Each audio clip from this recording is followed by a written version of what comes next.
All right, so being that you got a clothing brand, you got finesse. Like, how do you stay fresh in jail? Oh man. How you get your drip on in prison? Like when you getting ready for visitation, you got somebody coming. Like, yeah, I really be thugging it all the time. But visitation and picture day, I switch it up. How? Like, what you do? Oh shit. Different niggas do different things, bro. I had like in the feds you can have jewelry. You know what I'm saying? So when I went to like a minimum security prison, I got a bomb in, I had a chain in that bitch. I had free world shoes, I had the Huaraches. You know, on picture day, like we got the irons, we can start to fit up good. Had a little crease in that bitch. Oh, you were fresh as hell going to visitation. Yeah, it's done like a dicky fit. It'll kind of remind you of like a dicky fit. I had the Huaraches, I had the Jewel. But like niggas take it further than that. Like some of the trophies in the chain gang, like in the feds, like the white G-Shock. Niggas want a white G-Shock. Everybody want to do the white G-Shock. But that bitch big as a bitch. It's like a, it's like a fucking, that doesn't put like a Breitling. Really? Bitch damn big, boy. Niggas go hard about them, boy. So that was the picture they drew. Yeah, you'll get bust by the motherfucking G-Shock. All right, you gotta have your G-Shock. You gotta be starched up, which is somewhat dicky fit. Yeah, you gotta tap in with the boys at laundry. Like if you don't go through the laundry, man, they just gonna give you like, you know, they recycle everything. If you want a new shit that a bitch ain't woke, they keep them in a clutch. Oh, you gotta pay for them. You gotta be cool with them. You gotta pay for them. So like niggas get those, they never wear them. They wear like the dingy shit on the daily. And then like they keep him in the cut for like picture day. They keep him in the cut for visitation. That's when you put that shit on for real. And then you got niggas in there who know how to cut the clothes up and tailor it so they sit on you how you want. It get deep. Real designers in there. Yo, it get real deep. Okay. What about a haircut? You just walk around thugging? No, they got real barbers in the fair. They got real barbers. Like they got clippers and all. Coleman had a barber shop on the compound. Yeah. So did you only get a haircut for picture day and visitation, or would you just haircut shot it every week like normal? Cause I used to that's the whole thing about it. I used to have a low boy. The COVID shit kicked in. I couldn't go to the barber shop no more. Niggas kept slaying my shit. So then I stopped getting a cut. I don't really too much be giving a fuck. Like that's what led to me growing my hair. Then once I see that, I was like, this bitch kind of fire. I'm gonna rock this now. But like when I was in the fair, I wasn't on that pretty boy shit enough. But I just know niggas do it. I ain't seen niggas do it. But you did get fresh as hell for visitation. Visitation picture day. Okay. Period. Yeah. Visitation picture day. Y'all heard it. My chain ain't Cliques now. Alright, so being in the feds, was it segregated? Like everybody got little different cliques that they lock you in with? Yeah, it was definitely segregated. It kind of just depend on, like, okay, so it's gonna be segregated by like race. So then like black people stay with black people, white boys be with the white boys. The Spanish boys, like I was at Coleman, so we the closest prison, federal prison to Puerto Rico. Oh, okay. So we had a lot of Puerto Ricans. They was clique tight. And then but all the Spanish boys, like that shit would kind of be like divided. Like every Spanish person don't be like the Mexicans don't be with the Puerto Ricans. You know what I'm saying? And then like you got a lot of Spanish people from like South America who they in they little clique. So it was almost like 3 different sets of Chicos was at Coleman. Then you got the blacks, and then you got the whites, and then whatever. But like really, as far as like, and then it kind of get more specific too, depending on what the numbers is. So it's like if you got like a lot of let's say you don't got that many black people on the compound, every black person gonna be together. Gotcha. But if you got a lot of black people on the compound, then they get geographical. So there's like if you got like if you at a camp that got like say 1,200 people there, and 800 of the 1,200 black. So that means the majority of them black. So then like now they start to break up into even more groups. Like all the black people don't be together. Now it's gonna be like the black people from all the black people from Florida gonna be together. Then all the black people from Georgia gonna be together. Yeah, like different states gonna link up type thing. Yeah. So they gonna break it up geographically. You know what I'm saying? But it's like, so if it's not that many black people, all the black people together. Then like as they go to breaking down, it depends on like how far away you is. So like let's say I'm at Fort Dix, that's in New Jersey. Every black person from the South, it ain't gonna be Florida, Georgia, it's gonna be every black person from the South is going to be together. And then the niggas from up north gonna be like, oh, I'm from Jersey, I'm from New York, I'm from Boston. Gotcha. They gonna click up, you feel me? And with being at Coleman, like, that shit down there, like, the whole, I say probably like 80% of the compound was from Florida. Gotcha, so, even though it was a lot of black people there, all the black people wasn't in the same clique. Gotcha. St. Pete had their own clique. Mm-hmm. You know what I'm saying? Tampa had their own shit.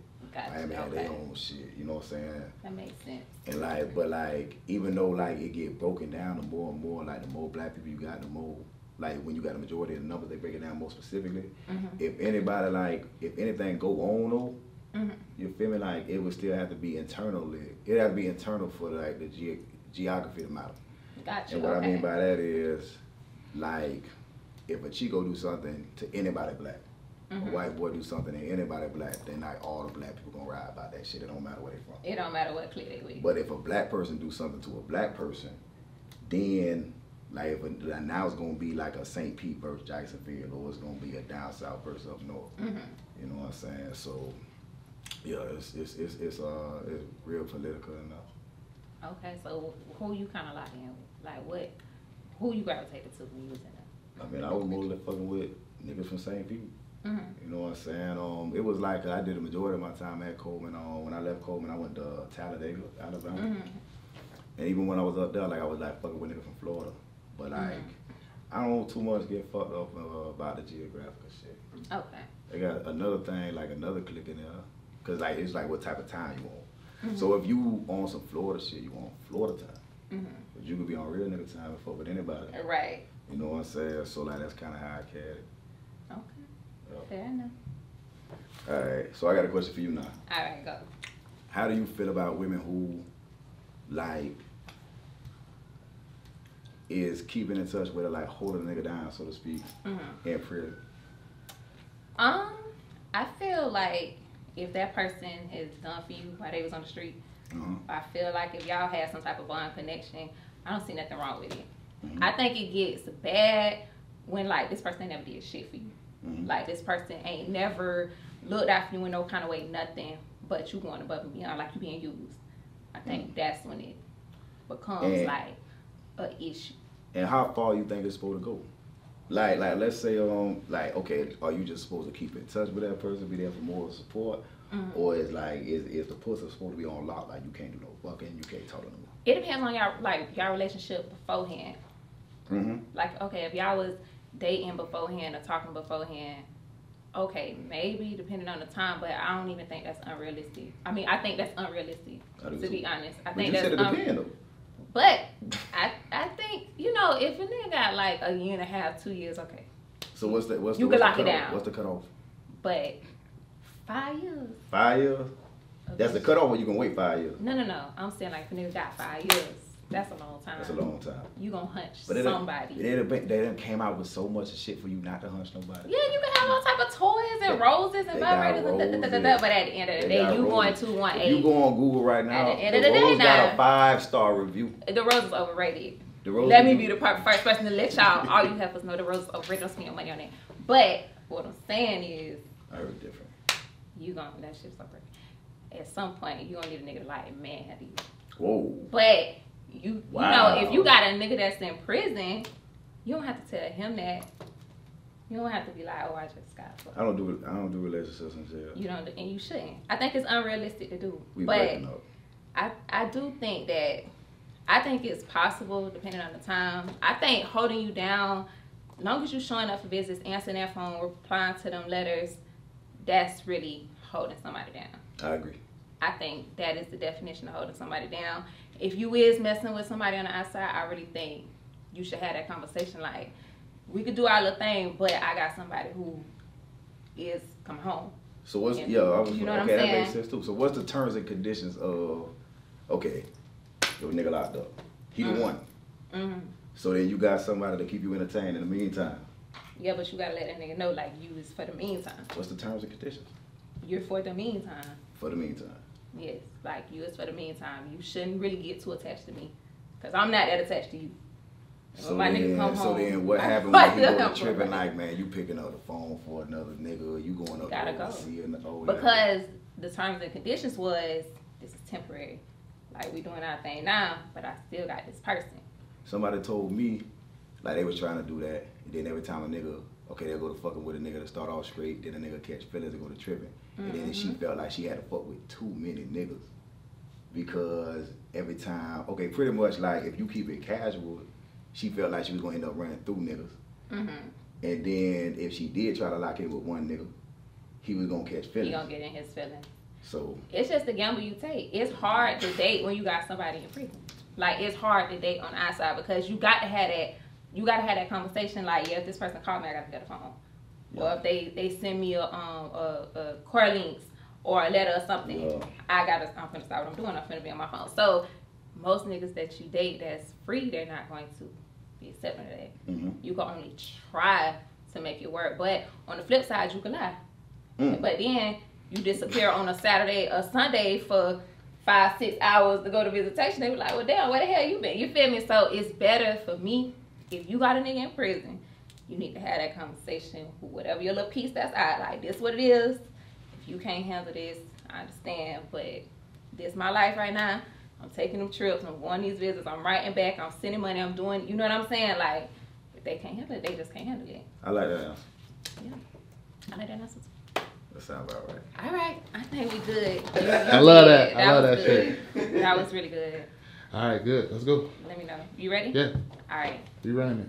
What was your go-to meal in jail? I be seeing all the videos of people cooking in jail. What you used to make the best when you was in prison? I'm a state, baby. You know what I'm saying? People, the feds real sophisticated. They got a whole bunch of more shit than we had in the state. But shit, I know how to do my thing with the ramen. I know how to do my thing with the ramen noodles. How the hell you make? What you made steak to go in ramen noodles? You said you was no, state I'm a baby? state baby. Oh, you like ate steak baby. I thought you said prison. steak. No, like you was cooking steak. I learned how to do time in the state prison, like dealing with the state system. So, you know, and now we got like less resources, so we gotta we gotta do more with less. So then I was always on my workout shit, and I had like this protein bowl I used to make with the ramen. I'm still fine with it. What you used to put in it? Shit, you know, you take the ramen, you crush up the Cheetos. You mix the Cheetos in with the noodles, and you put some hot water and like a little bit of seasoning in that bitch, and then if you let it sit, it'll lock up and it'll turn into like what we call a brick. So then like the foundation is the brick. It's like the noodles with the chips. They lock in and it's like some fire shit. Then from now, no, you just ain't had mine yet. You just ain't had mine But go out, Stephanie. This is informative. Somebody gonna need this one day. They used to want to, bro, like niggas used to try to parent to make them. I wasn't on no do boy shit, but I'm just saying they. Oh, you was the like they really wanted you to be the chef for real. I'm fine with that shit, dog. I'm telling you now. All right, noodles, Cheetos, water. What else we gotta put in? Nah, so that's the foundation. Then you decorate it how you want. You put what you want on top of it. So like I used to be trying to like get big enough, so I used to put like refried beans on that bitch, a whole lot of meat. I used to put like turkey, jalapeno. I used to crush up some more chips and put sauce on it. If you do it right, it's gonna come out tasting like some Mexican, like some Taco Bell type shit. Oh, okay. Yeah, so like a Nacho Bel Grande type of thing, but with Cheetos. You ever heard of mofongo? No, what is it? It's some Puerto Rican shit. But that's what it's like. Your eyes gotta be like, that shit good. That's exclusive. What it's called? Mofongo. Mofongo. Yeah. Okay, I'm gonna go try mofongo. But it tastes like mofongo. That's what you're trying to tell me. It'll put you in that state of mind. Alright. It's similar. Bet. That's our informative piece for somebody in jail right now who need to know what to cook tonight. Nino Breeze. Just told you.